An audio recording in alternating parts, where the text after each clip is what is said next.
الحسن فاض على غصون الباني والكون أطرب بالشدى المزدان للنور نسعى نرتجي من ربنا تلك الأجور بنعمات وجنان في رونق بالحب نرسم نوره نسعى لنكتب قصة الإيمان.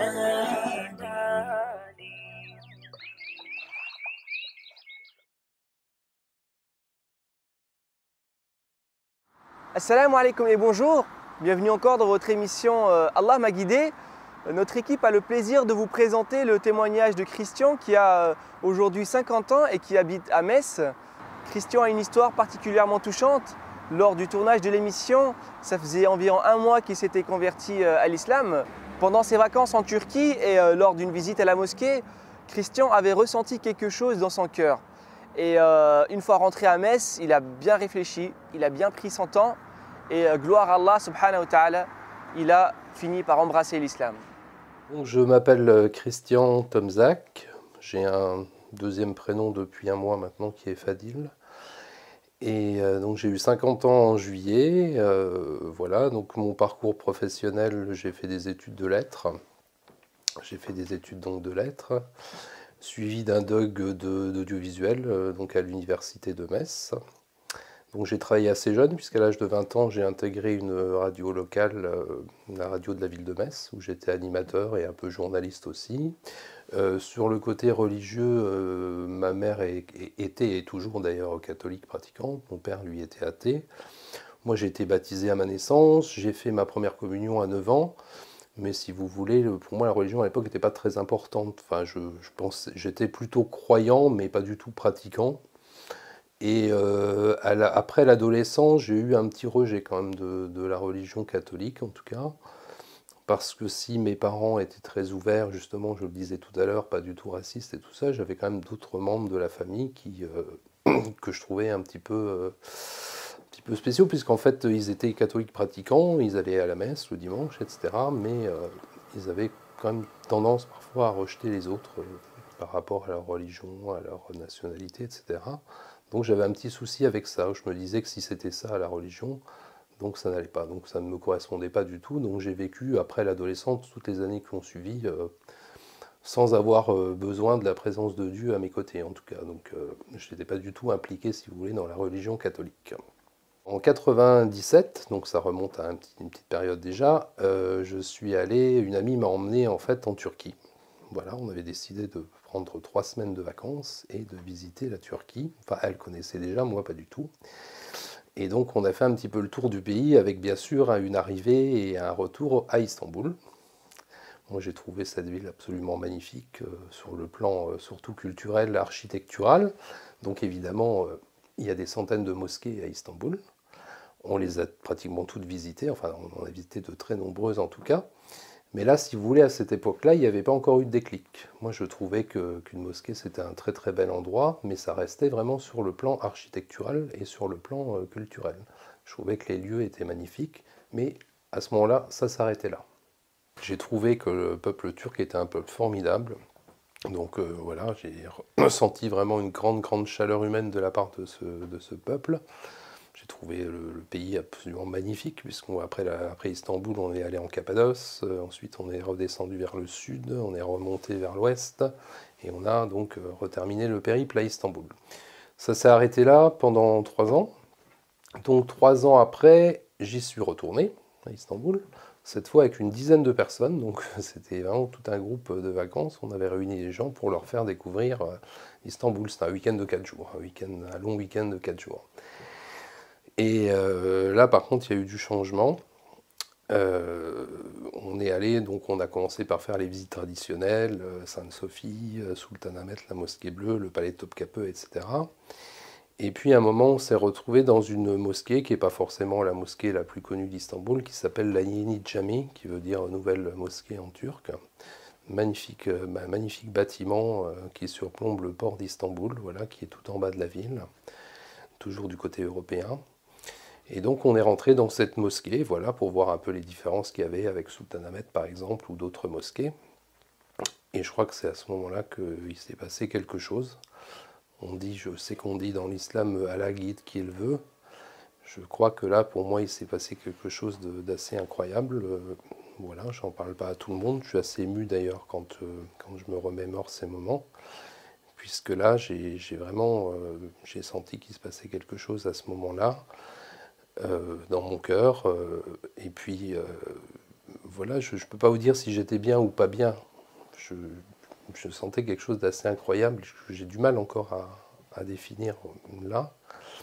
Pendant que les gens continuaient à visiter la mosquée, moi j'étais un peu figé sur place et je sentais vraiment un appel à ce moment-là, mais vraiment.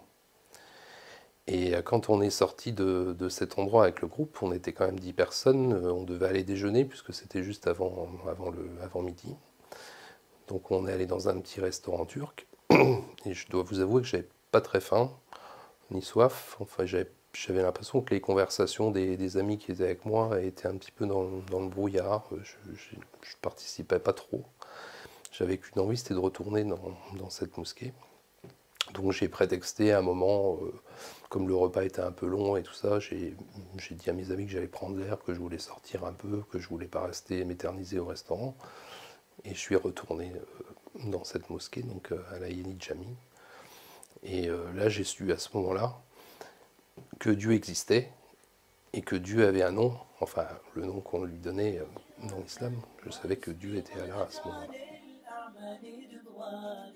نحو السماء لندعو الله خالقنا يحيطكم أبدا بالأجر كثبانا ينيلكم حلالا في الخلد فاخرة ويسبغ الأجر للأعمال رضوانا نحو السماء لندعو الله خالقنا يحيطكم أبدا بالأجر كثبانا. Donc je suis rentré après ces 4 jours de nouveau à Istanbul en 99 et je me suis posé énormément de questions, vraiment.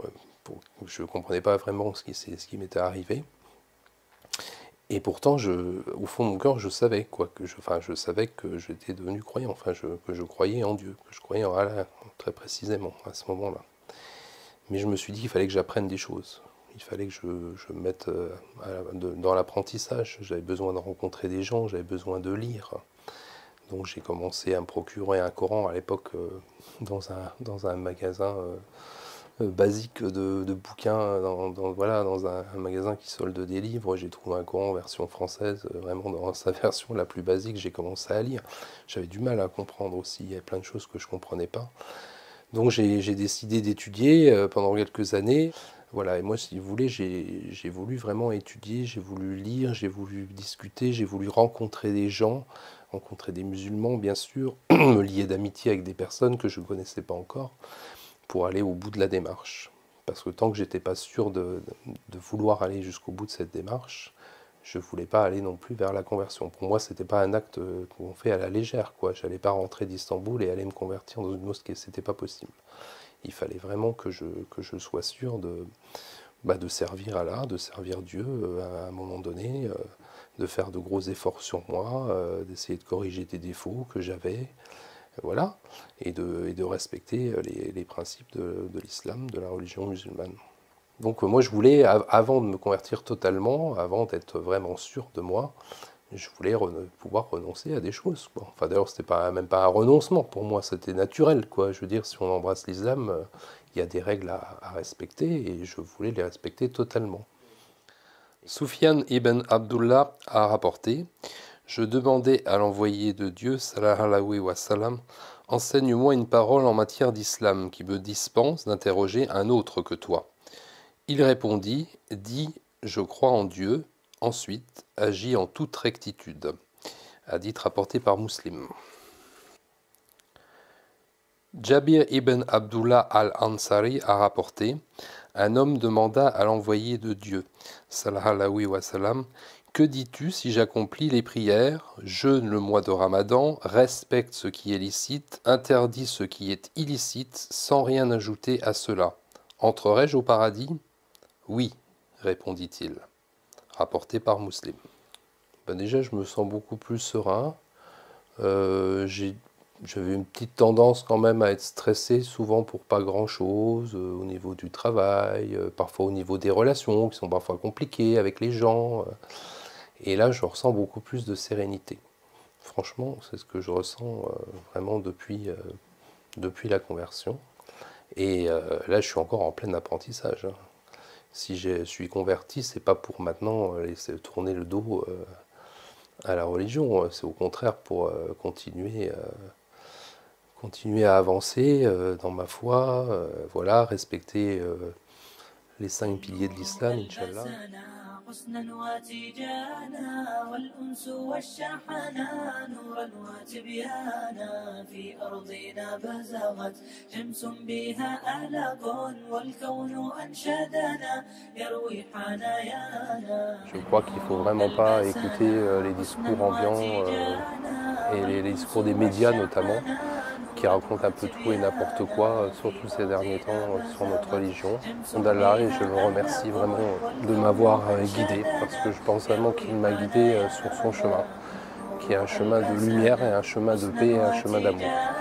Et je continuerai jusqu'à la fin de mes jours à essayer de le servir le mieux possible. Merci à vous d'avoir suivi cette émission jusqu'à la fin. À très bientôt, Inch'Allah, pour un nouvel épisode d'Allah m'a guidé.